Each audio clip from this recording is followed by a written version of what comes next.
Mga katropa, for today's video, welcome my vlog, no? Yun, kabati natin. Uwi na kami. Ayun na si Brad Bagay. Masyaallah. Yun si The King. Ito naman si Mahid The Kingdom. Ito. Grabe talagang ulap nila, guys. Mga katropa. Na, bismillah. Okay. Tama sa 1 minutes.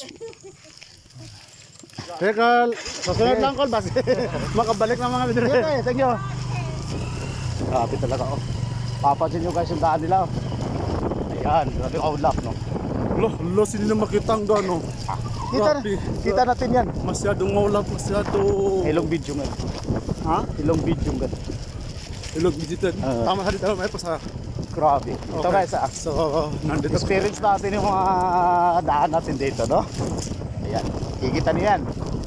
Yung mga hindi pa nakapunta dito, pwede pa kayo sumubok at maano. Kasi yung Ma-experience itong ulap, no? Oh, kasi guys, Kasi isipin mo, tingnan mo yung dyan sa baba. Ang dilim. Hindi mo talaga makita yung ano. Kasi guys, ito sa baba. itong tropa dito, yung bayan na to, yung barangay na to, pwede natin ito i-tourist spot. Ganun. Pwede ito pang tourist spot bro, no? Oo, pwede. Okay. Hindi naman lahat ng lugar may yung may ulap sa baba. Tapos tingnan nyo guys, di ba? So, ibig Mismo sabihin- dito talaga sa baba, dito talaga sa may kalsada may ulap talaga. Oh, So ang malamig yung lugar na. Mashallah, grabe kalamig.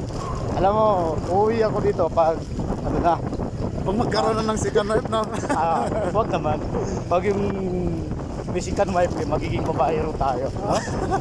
No? So ibig sabihin, aantin mo yung paglabas ng anyo na magiging patayro ka, ganun ba yun? Hindi mo na. Ala, So halos hindi na makita yung daan. sige, parang Sa dilim, huwag na kayo maganda. Hindi, parang kung kapasarang.